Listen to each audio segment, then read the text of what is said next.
Part 1 के objective के लिए आपका पहला प्रश्न है 26 और 91 का एलसीएम ज्ञात करो। ऑब्जेक्टिव में भी आ सकता है, अगर कभी कभार ऐसा सवाल 2 नंबर में भी आ जाता है, वरना ऑब्जेक्टिव में तो आना ही है। इसको कैसे हल करना है? एलसीएम ज्ञात करने के लिए हम दोनों संख्याओं को साथ में लिखते हैं, काटना शुरू करते हैं। अभाज्य संख्याओं से 1 से काटने का मतलब नहीं होता। सबसे पहले सबसे छोटी संख्या 2 से काटते हैं। 2 से काटा हमने ये 13 बार और ये कटेगा ही नहीं, ठीक है। उसके बाद अब इसको 3 से काटेंगे, 4 से काटेंगे, 5 से आपको पता है ये इनमें की संख्या से नहीं कटने वाला भाग नहीं जाएगा, 6 का भी नहीं जाएगा, सीधा कहां जाएगा? 7 का। वैसे एक बात और है, अगर 6 का भाग चला जाता तो 2 का तो अपने आप ही चला, 3 का अपने आप उसमें देख लेते अपन, है ना। 4 का भाग जैसे कहीं जा रहा है तो उसमें 2 का तो जाना ही जाना है। ये तो दिमाग में पकड़ करते हो ना आप लोग कि अगर किसी संख्या में 4 का भाग जा रहा है तो उसमें 2 का तो चला ही जाएगा, है ना। तो 4 से चेक करने नहीं था, 7 पे आए तो 13 तो नहीं कटेगा, और ये भी हम 13 को काटेंगे 1 और 1, ये यहां खत्म हुआ। हम यहां लिखेंगे 26, 91 का एलसीएम बराबर,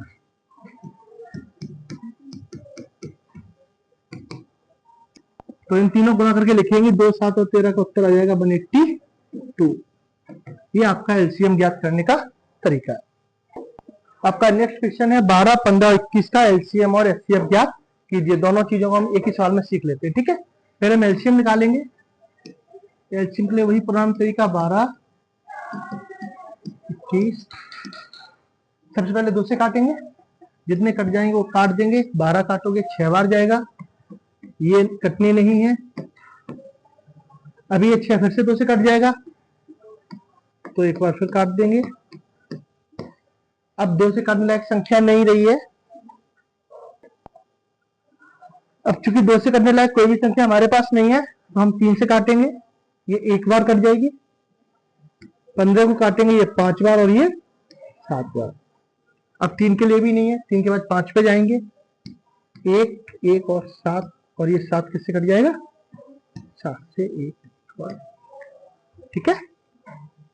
तो 12, 15 और 21 का एलसीएम बराबर हो जाएगा 2 गुणा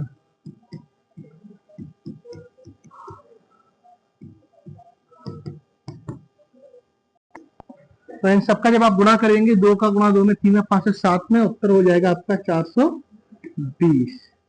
420 धारा भी होती है, कभी सुनिए धारा 420? चोरी पे लगती है, ठीक है। समझ में आ गया? चलो अब इसका हम एचसीएफ ज्ञात करते हैं।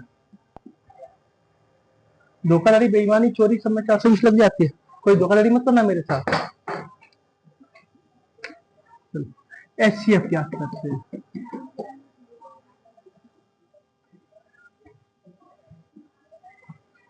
चलता है इतना। सवाल था 12, 15 और 21 का एचसीएफ ज्ञात करना। एचसीएफ ज्ञात करने के हम क्या करते हैं, बेसिक कि सबके गुणनखंड हम अलग अलग निकालते हैं। जिसको समझ में नहीं आए हैंडराइज कर देना, मैंने पहले ही बोल दिया, ठीक है। सबके गुणनखंड हम कैसे निकालेंगे? अलग अलग।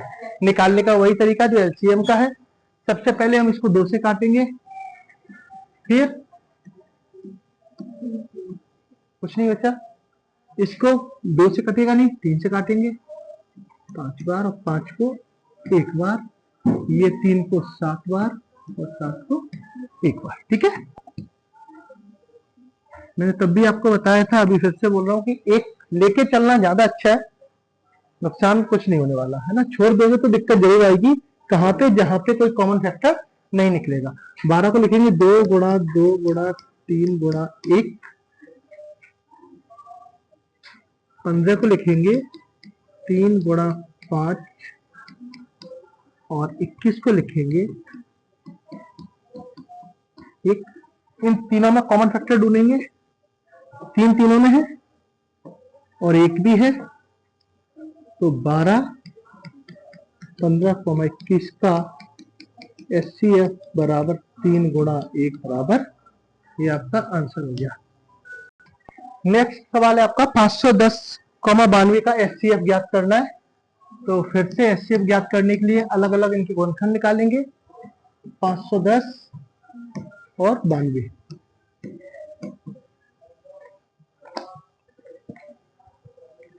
शुरुआत हम वहीं से करेंगे, 2 से काटने से। 2 से काटेंगे 510 को, तो पहले ये 2 दूनी 4, 11 हो गया, 2 पच्चे 10 और 2 पच्चे 10, 255। ठीक है, अब इसको फिर 3 से डिवाइड करेंगे, है ना। अगर आपको ये लगा कि 255 3 से कटेगा या नहीं कटेगा, हालांकि वो जो डिवाइडेशन रूल होते हैं ना, वो नियम होते हैं कई की कौन संख्या किससे कट जाएगी, उतना अपन को दिमाग नहीं लगाना है, सवाल हल करने में मोटिव रहना चाहिए। काट के देख लो 3 से कट जाए, ठीक, रेंगली संख्या ले लेंगे। ठीक, 3 से काटते हैं, 3 अट्ठे 24 और 3 पच्चे 15। अब पता है अब नहीं कटेगा क्योंकि पढ़ा ही पढ़ा है हमने, 17 पंचे 85, है ना। तो 5 से काटोगे 17 बार और 17 से काटोगे 1 बार। ठीक है, फिर आपका क्या है 92, इसका भी 2 से काटना शुरू करते हैं, 4 बार जाएगा, 8 है, फिर 12 बचा, 6 बार, अभी फिर से 2 से कट जाएगा, 2 दूनी 4 और 2 तिया 6, 23 दूनी 46। उसके बाद अब 23 तो किसी से नहीं कटना, आपको पता किसी पाड़े में 23 नहीं आता, खुद के पाड़े में आएगा, 23 एकम 23। फिर एचसीएफ के लिए 510 बराबर 2 गुणा 3 गुणा 5 गुणा 17 गुणा 1 और 92 बराबर, ठीक है, इन दोनों में कॉमन फैक्टर 2, यही तो है। तो 510, 92 का एचसीएफ बराबर कितना हो जाएगा 2। अब एक काम करते हैं, आपको थोड़ा एक का महत्व भी बता दिया जाए, एक कहाँ काम आएगा, है ना, क्योंकि ये एक लिखना, जैसे जब मैंने पहली बार आपको एलसीएम एचसीएफ पढ़ाया था तो आपसे किसी ने बोला था इसलिए एक लिखना जरूरी है क्या, किसने पूछा था। आज उस एक का भी देख लेते हैं रीजन कि एक लिखना क्यों जरूरी है। देखो क्यों जरूरी है एक लिखना, माना ही हमारे पास सवाल आ गया, कोई दिक्कत तो नहीं है, सवाल आ गया 13,17 का एचसीएफ। ठीक है, तो सबसे पहले हम 13 का गुणनखंड करेंगे, किसी से नहीं कटना, 13 से कटेगा एक बार, और 17 से गुणनखंड करेंगे, किसी से नहीं कटना, 17 से कटेगा एक बार। ठीक है, हम लिखेंगे 13 बराबर 13 गुणा 1 और 17 बराबर 17 गुणा 1। कुछ भी कॉमन नहीं है, कॉमन फैक्टर यहाँ पे क्या आएगा 1, इसलिए 1 लिखना जरूरी है। ठीक है, तो 13,17 का एचसीएफ बराबर 1। कोई दिक्कत, या फिर अगर मैं बात करूं एक थोड़ा सा बड़ा सवाल और ले लो, एक लास्ट एचसीएफ एलसीएम के ऊपर, कि जिसमें ज्यादा फैक्टर हो तब भी कुछ कॉमन नहीं आएगा, जैसे 24 और 27, नहीं इसमें तो आ जाएगा। एक ज्यादा गुणनखंड का सवाल ले लेते हैं, जैसे एक तरफ लेते हैं 16 और एक तरफ लेते हैं 21। ठीक है, इनका क्या निकालना है एचसीएफ। देखो यार एक कितना बड़ा रोल अदा करेगा, एक छोटा कुछ भी नहीं होता, कह रहे हो एक संख्या बहुत छोटी है लेकिन कहीं कहीं बहुत बड़ा रोल अदा कर जाएगी। देखो यहाँ पे इसकी जब आप फैक्टर करोगे तो 8 फिर 1, काफी सारे गुणनखंड होगा वैसे देखा जाता है ना। यहाँ पे 21 को करोगे 3, 7 और 1 होगा। जब यहाँ हम फैक्टर लिखेंगे ना तो यहाँ आएगा 2,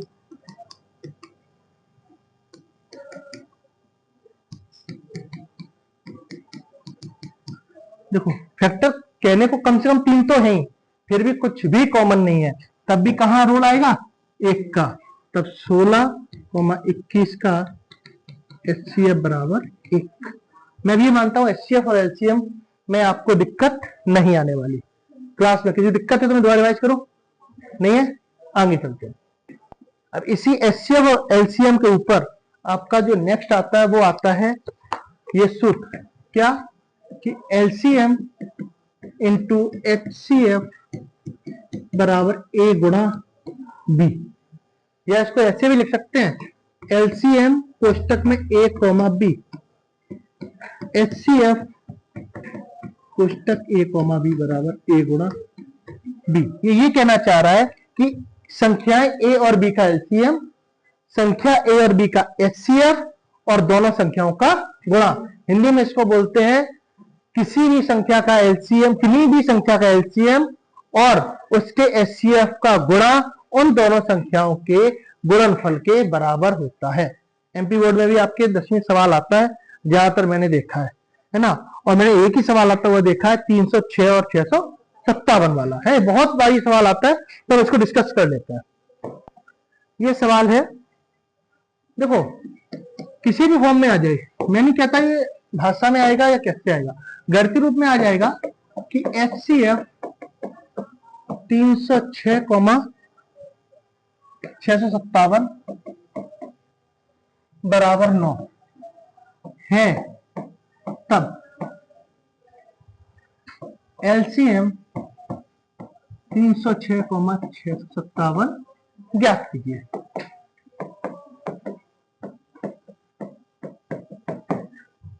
या भाषा में लिख के दे दे कि 306 और 657 का एचसीएफ 9 है, तब एलसीएम ज्ञात करो, तो भी दे सकता है, और ऐसे भी एक ही बात है। ठीक है, हम एक काम करते हैं, इसमें जो बेसिक है आपको दिख रहा होगा कि ये पहली संख्या 306 है और दूसरी संख्या क्या है 657। फिर हम इसको लिख लेते हैं, क्या a बराबर 306 और b बराबर 657। आपके लिए कुछ चीजें आसान हो जाएंगी।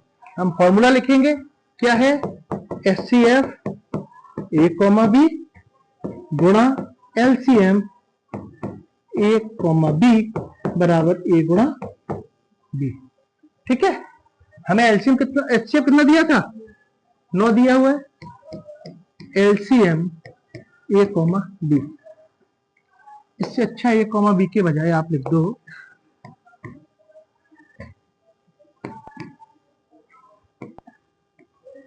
306, 657, 306 गुणा 657।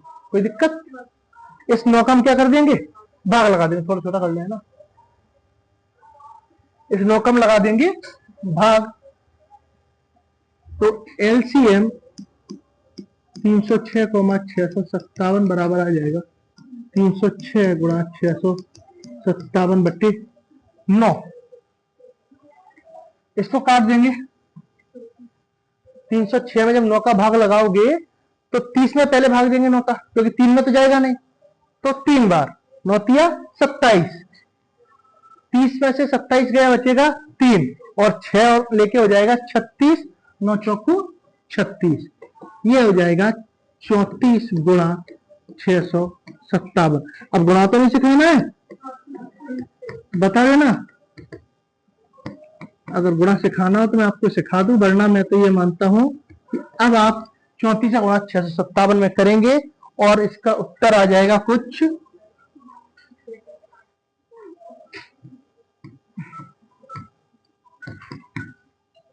ठीक है।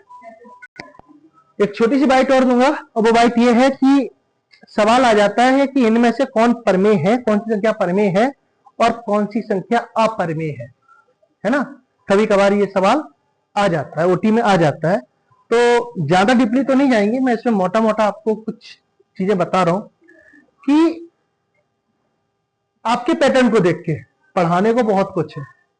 ठीक है, गणित में भी पढ़ाने को बहुत कुछ है, थ्योरी भी उसकी बहुत है, और एक तरीके के कितने भी सवाल कर लो आप कम है, लेकिन आपके पेपर पैटर्न को देखते हुए मैंने देखा है कि वो सिर्फ अंडर रूट तक जाता है, under root 2, under root 5, under root 7 ऐसे पूछेगा। हालांकि नवी में पूछता है, लेकिन फिर भी आपको मैं एक बार डिस्कस कर रहा हूं कि अगर कोई भी संख्या आपके साथ ऐसी आ जाए जो इस अंडर रूट के अंदर परफेक्ट स्क्वायर नहीं है, ऐसी संख्या अंडर रूट जो पूर्ण वर्ग नहीं है, और पूर्ण वर्ग संख्या कौन सी होती है, गिनी चुनी है, जैसे 4, 9, 64, 64, 5 का 25 रह गए, 5 25, 49 और 8 का 9 का वर्ग, 10 का वर्ग, ये जो संख्याएं हैं है ना, 9 का 81, 8 का 64, अगर ये जो संख्याएं हैं, अगर ये संख्या इसके अंदर दिख रही हैं तो ये परिमेय ही होंगी। तो अपरिमेय नहीं है। और अगर इस अंडर रूट के अंदर ऐसी संख्या है जो पूर्ण वर्ग नहीं है, आप अपरिमेय को उत्तर लगा सकते हो। अंडर रूट 2 अपरिमेय, अंडर रूट 3 अपरिमेय, अंडर रूट 5 अपरिमेय, और मैंने जैसे बोल दिया अंडर रूट 4 तो वो 2 का वर्ग होती है, तो वो क्या हो जाएगी, परिमेय। और उसके परिमेय होने का भी एक रीजन है कि अब आप जब बात करोगे अंडर रूट 4 की, तो अंडर रूट 4 को हम क्या लिख सकते हैं, 2 का वर्ग। और किसी भी संख्या पर अगर वर्ग और अंडर रूट एक साथ लगा हुआ है तो वो आपस में कैंसिल हो गई, संख्या क्या बचेगी, 2। और जब 2 बच रही है तो 2 कैसी संख्या है, परिमेय संख्या है। ठीक है, तो अंडर रूट के अंदर अगर आपको किसी संख्या का पूर्ण वर्ग मिल रहा है तो वो परिमेय हो जाएगी, उसके अलावा सारी संख्या अपरिमेय रहेगी। ठीक है, इसमें हम डेप्थ में नहीं जाएंगे, जरूरत भी नहीं है। आपके पेपर के हिसाब से, ओटी के हिसाब से इतना बताना पर्याप्त है। इस पार्ट 1 की ओटी की बात करूं तो कुछ 3-4 ओटी और बनती है जो स्टेटमेंट से आती है। कैसे आती है, स्टेटमेंट से। और पहला स्टेटमेंट आपका बनता है अंक गणित की आधारभूत प्रमेय का।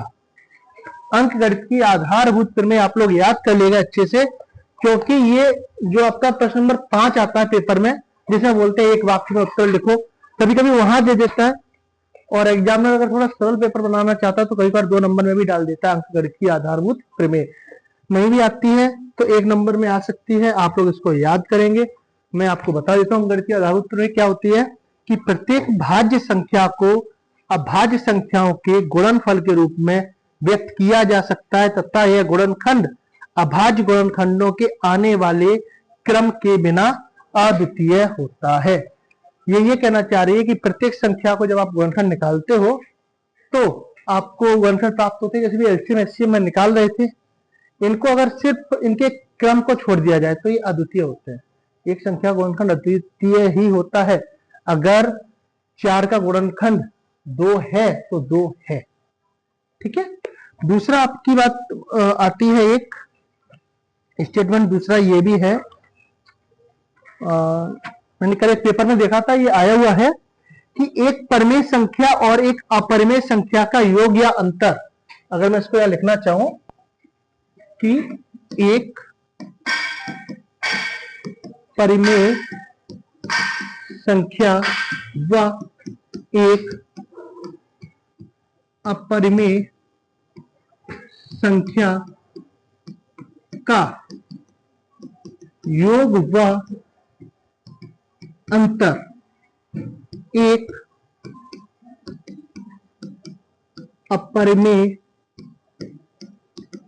संख्या ही होती है।